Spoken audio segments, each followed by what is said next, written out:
This is the part second of the lesson number fourth, the enemy. But at this moment the door opened and she looked out, a dark blue woolen hoary over her kimono. लेकिन इस पल दरवाज़ा खुला और हना ने बाहर की ओर देखा और उसने एक गहरे नीले रंग की गाउन के ऊपर होरी पहना हुआ था. She came to him affectionately and put her arm through his as he stood, smiled and said nothing. और वो उसके पास बड़े प्यार से आई और अपना बाजू उसके बाजू में डाल दिया जब वह वहाँ खड़ा हुआ था, और वो मुस्कुराई और कुछ भी नहीं कहा. He had met Hannah in America, but he had waited to fall in love with her until he was sure she was Japanese. और वह हाना से अमेरिका में मिला था, परंतु उसने तब तक उसके प्यार में पड़ने का इंतज़ार किया जब तक कि उसे ये तसल्ली नहीं हो गई कि वह एक जापानी लड़की थी. His father would never have received her unless she had been pure in her race. उसका पिता उसे कभी स्वीकार नहीं करता यदि वह शुद्ध जाति की नहीं होती. He wondered often whom he would have married if he had not met Hannah. और प्राय वो हमेशा इस बात की हैरानी करता रहता था कि यदि वह हाना से न मिला होता तो वह किसके साथ शादी करता. And by what luck he had met her, he had found her in the most casual way, by chance literally at an American professor's house. परंतु उसको सौभाग्य से वह उसे अचानक ही मिली थी एक अमेरिकन प्रोफेसर के घर पर. The professor and his wife had been kind people, anxious to do something for their few foreign students. American professor और उसकी पत्नी दयालु लोग थे जो अपने कुछ विदेशी जो विद्यार्थी हैं उनके प्रति उसको कुछ भी करने के लिए उनके लिए तैयार रहते थे. एंड द स्टूडेंट्स दो board had accepted this kindness. और जो विद्यार्थी एकदम से उब जाते थे इस प्रकार की जो काइंडनेस थी उसको एक्सेप्ट कर लिया करते थे. Sadao had often told Hannah how nearly he had not gone to Professor Harley's house that night. The rooms were so small, the food so bad, the professor's wife so voluble. कमरे इतने छोटे थे, भोजन इतना बुरा था, professor की पत्नी अधिक बोलने वाली थी. But he had gone and there he had found Hannah, a new student, and had felt he would love her if it were at all possible. परंतु वो वहाँ पे गया और उसने एक नए विद्यार्थी के रूप में महसूस किया कि वह हाना से प्यार करेगा यदि संभव हुआ तो. Now he felt her hand on his arm and was aware of the pleasure it gave him, even though they had been married years enough to have the two children. अब उसने उसका हाथ अपनी बाजू पर महसूस किया और वह इससे मिलने वाले आनंद के प्रति एकदम से अवेयर हो गया, सचेत हो गया. हालांकि वे इतने अधिक वर्षों से शादीशुदा थे कि उनके दो बच्चे भी थे. For they had not married heedlessly in America. क्योंकि उन्होंने अमेरिका में लापरवाही से शादी नहीं की थी. They had finished their work at school and had come home to Japan. उन्होंने स्कूल में अपना काम समाप्त किया और घर जापान आ चुके थे, अपने घर जापान में पहुंच चुके थे. And when his father had seen her, the marriage had been arranged in the old Japanese way. Although Sadao and Hannah had talked everything over beforehand. और उसके पिता ने उसे हाना को देख लिया था, तब उनकी शादी पुराने जापानी तरीके से पक्की की गई. हालांकि सदाओ और हाना सब कुछ पहले ही तय कर चुके थे. They were perfectly happy. वे पूर्ण रूप से खुश थे. She laid her cheek against his arm. और हाना ने अपना गाल उसके बाजू के साथ टिका लिया. It was at this moment that both of them saw something black come out of the mists. उसी समय उन दोनों ने धुंध से बाहर आती हुई एक काली आकृति को देखा. It was a man. यह एक आदमी था. He was flung up out of the ocean. Flung, it seemed, to his feet by breaker. ऐसा लगता था किसी बड़ी लहर ने उसे बहाकर किनारे तक पटक दिया था. He staggered a few steps, his body outlined against the mist, his arms above his head. और वह कुछ कदम लड़खड़ाकर चला. उसके शरीर की आकृति सी धुंध में नजर आ रही थी. उसकी बाहें उसके सिर के ऊपर थीं. Then the curled mists hid him again. फिर दोबारा चारों तरफ फैले हुए धुंध ने उसे फिर से छिपा दिया था. Who is that? Hannah cried. वह कौन है? हन्ना चिल्लाई. She dropped Sadao's arm and they both leaned over the railing of the veranda. उसने सदाओ का हाथ छोड़ दिया और वे दोनों बरामदे की रेलिंग पर से आगे झुके. Now they saw him again. अब उन्होंने उसे दोबारा देखा.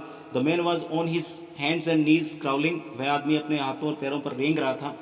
Then they saw him fall on his face and lie there. फिर उन्होंने उसको मुंह के बल गिरते हुए और वहाँ पर लेटते हुए देखा। अ फिशरमैन परहैप्स सदाव सेड, शायद कोई मछेरा है, मछली पकड़ने वाला है। सदाव ने कहा। वाज फ्रॉम हिज बोट, अपने नाव से बहकर आ गया है। He ran quickly down the steps and behind him Hana came, her white sleeves flying. वह तेजी से नीचे सीढ़ियों से दौड़ करके गया और उसके पीछे पीछे हाना आई और उसकी चौड़े गाउन की बाहें लहराती हुई थी। Only mile or two away on either side there were fishing villages, but here was only the bare and lonely coast.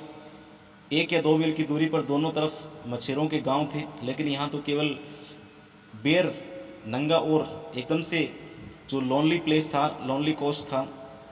Dangerous with rocks, खतरनाक चट्टानों वाला।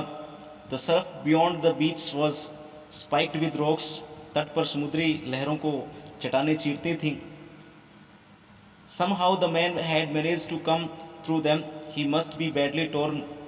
और किसी भी प्रकार से, किसी तरह से वो आदमी उन्हें पार करने में कामयाब हो गया, अवश्य ही बुरी तरह से टूटा हुआ था। They saw when they came toward him that indeed it was so. जब वे उसकी तरफ गए तो उन्होंने देखा कि वास्तव में ऐसा ही था। The sand on one side of him had already a stain of red soaking through. उसकी एक तरफ रेत पर पहले से एक लाल धब्बा हो चुका था, जो बिल्कुल एकदम से लाल रंग से, खून जैसे लाल रंग से भरा हुआ था। He is wounded, सदाव exclaimed. वह घायल है, सदाव ने विषमय से कहा। He made haste to the man who lay motionless, his face in the sand.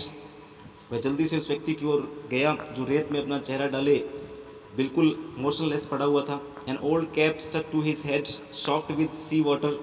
समुद्री पानी में भीगी हुई एक टोपी उसके सिर पर थी। He was in wet rags of garments.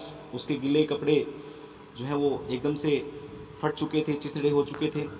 सदाव stopped Hannah at his side and turned the man's head. सदाव रुका, हाना उसकी बगल में थी और उस आदमी का सिर पलटा। They saw the face. उन्होंने उसका चेहरा देखा। A white man, Hana whispered. एक गोरा आदमी, हाना बुड़बुड़ाई। Yes, it was a white man. हाँ, ये एक गोरा व्यक्ति था। The wet cap fell away and there was his wet yellow hair. उसकी गीली टोपी गिर गई और उसके बाल गीले और पीले थे।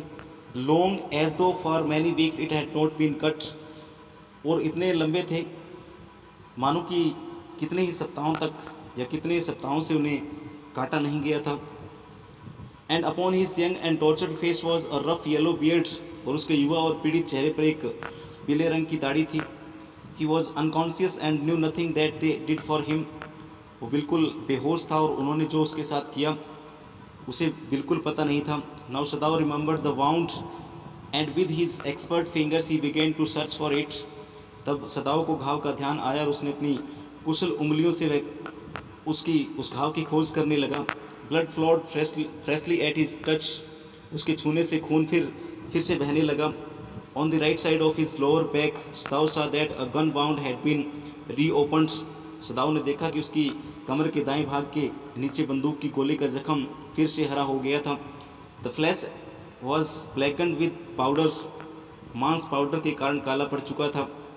Sometime not many days ago the man had been shot and had not been tended. अभी कभी बहुत दिन नहीं हुए होंगे इस व्यक्ति को गोली लगी थी और उसका इलाज नहीं हुआ था। It was bad chance that the rock had struck the wound. ये एक बुरा संयोग था कि चट्टान घाव से टकरा गई थी। Oh, how is bleeding? Hannah whispered again in a solemn voice. ओह, कैसा रक्त स्राव है, कैसे खून बह रहा है। हाना एक बार फिर से गंभीर आवाज़ में बोली। The mister screen them now completely. और धुंध ने फिर से उन्हें पूरी तरह से ढक लिया था। And at this time of day no one came by. दिन के इस समय उनके पास से कोई नहीं गुजरा। The fisherman had gone home and even the chance beach commerce would have considered the day at and.